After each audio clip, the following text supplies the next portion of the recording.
It was a radiant summer afternoon in the exclusive Lakeside Villas community. The sun hung high above, bathing everything in a golden hue that sparkled off the surface of a shared swimming pool like tiny diamonds. The gentle sound of children's laughter mingled with the rhythmic splashes of water, while parents and neighbors relaxed in neatly arranged lounge chairs under wide umbrellas.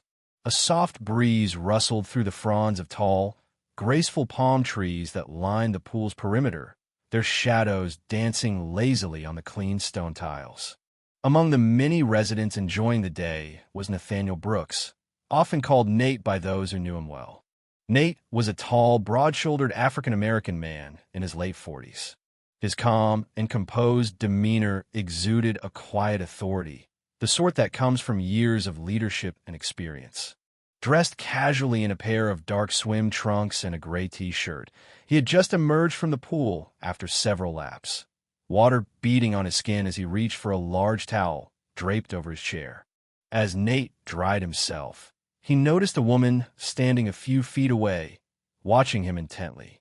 Her arms were folded tightly across her chest, and her expression was stiff, lips pressed into a thin, disapproving line.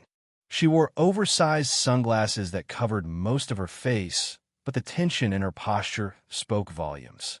Her name, though Nate didn't know it yet, was Linda Carrington. She was a relatively new resident in the community, having moved into one of the lakefront properties only a few weeks earlier. Despite her short time there, Linda had already made a name for herself as someone overly concerned with standards, often inserting herself into situations uninvited under the pretense of maintaining order. Linda took a few deliberate steps toward Nate. Her sandals clicked sharply against the tile as she adjusted her sunglasses, then addressed him in a voice that was polite on the surface, but carried a thinly veiled condescension. "Excuse me, sir," she said, tilting her head in a way that implied skepticism. "Are you a guest here?" Nate turned to face her fully, holding the towel around his shoulders. For a brief moment, he was caught off guard, not by the question itself, but by the familiar undercurrent it carried. He had lived long enough, and with enough prominence, to recognize the tone. "No," he replied evenly. "I live here." Linda's eyebrows arched behind her sunglasses, the corners of her mouth twitching downward in disbelief. She let out a short, dismissive breath. "Really? I've never seen you before," she said, her tone laced with doubt. "Are you sure you're in the right place?" Nate offered a small, knowing smile, one that didn't quite reach his eyes. "Pretty sure," he said calmly. "I've lived here for a few years now." Linda sighed theatrically, shaking her head.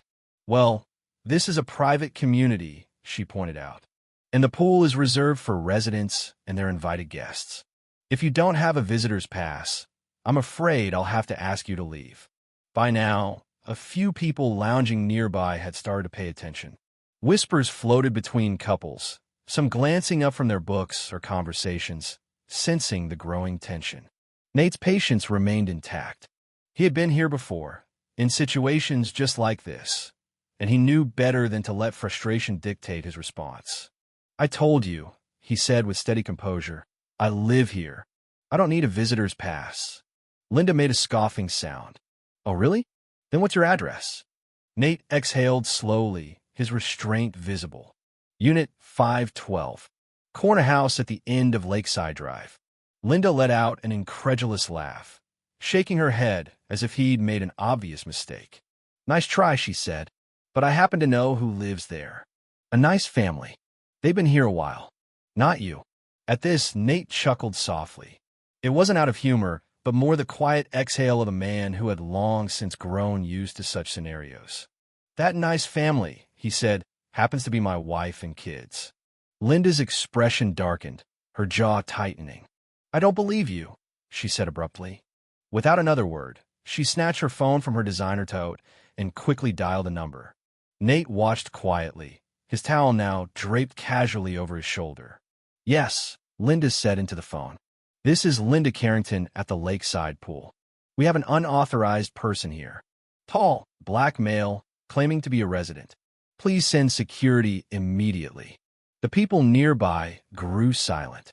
A few exchanged uncomfortable glances.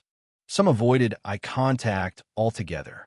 Others, however, looked at Nate with expressions of sympathy, even regret, recognizing how quickly an ordinary afternoon had turned into something entirely different.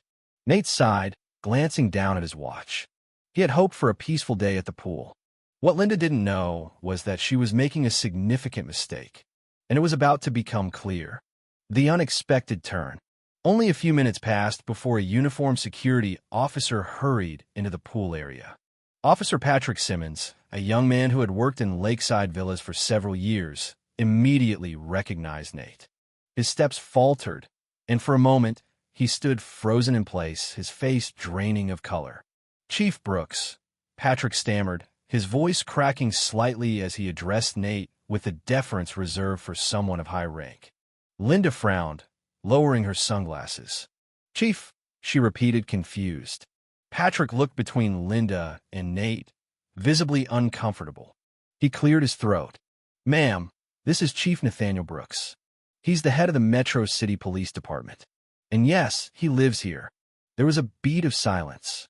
Linda's face paled, her mouth opening and closing as she tried, and failed to find words. "Police chief," she finally managed, her voice a raspy whisper. Nate reached down and retrieved his leather bag from under his chair. He unzipped it slowly, pulling out his badge and holding it up at eye level. The sunlight gleamed off its polished surface. "That's right," he confirmed. "And not only do I live here, but I also serve on the community board. In fact, I personally signed off on most of the security protocols that keep this place safe, including the ones that deal with misunderstandings like this." Linda took a small, involuntary step back. Her sunglasses now hung loosely in her hand, forgotten. I didn't know," she stammered. "I was just trying to, I thought." Nate raised an eyebrow, his expression unreadable. "You thought what?" he asked. "That a black man at the pool must be a trespasser?" Her mouth opened again, but no words came out. She looked around, hoping for some kind of support, but found none. Most of the other residents were watching silently, some shaking their heads, others murmuring to one another. Patrick cleared his throat again, his professional stance returning. "Chief Brooks," he said, "would you like me to escort Ms. Carrington off the premises?" Nate considered for a moment. He glanced at Linda, whose face was now flushed with embarrassment, her earlier bravado completely gone. "No," he said finally. "Let her stay. But I'd suggest she spend some time getting to know her neighbors before she makes any more assumptions." Linda nodded quickly, the weight of humiliation heavy on her shoulders. I'm sorry," she muttered, clutching her tote like a lifeline as she backed away. She retreated to the farthest lounge chair, keeping her eyes lowered as she settled herself, trying to shrink into the background. It wasn't a feeling she was used to, and it wasn't one she would forget anytime soon. A community observes.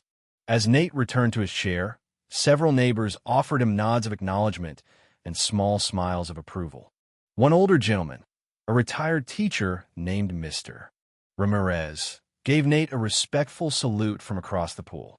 A young mother nearby mouthed the words "thank you" as she gathered her children's pool toys. For Nate, it wasn't about public vindication.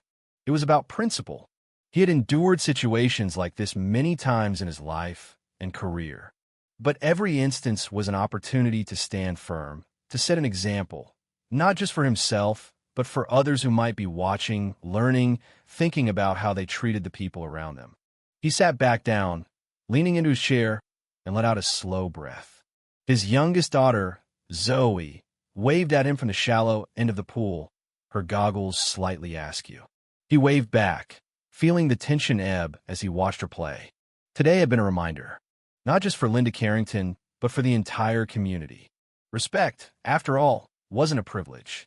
It was a right, and sometimes people needed to learn that the hard way.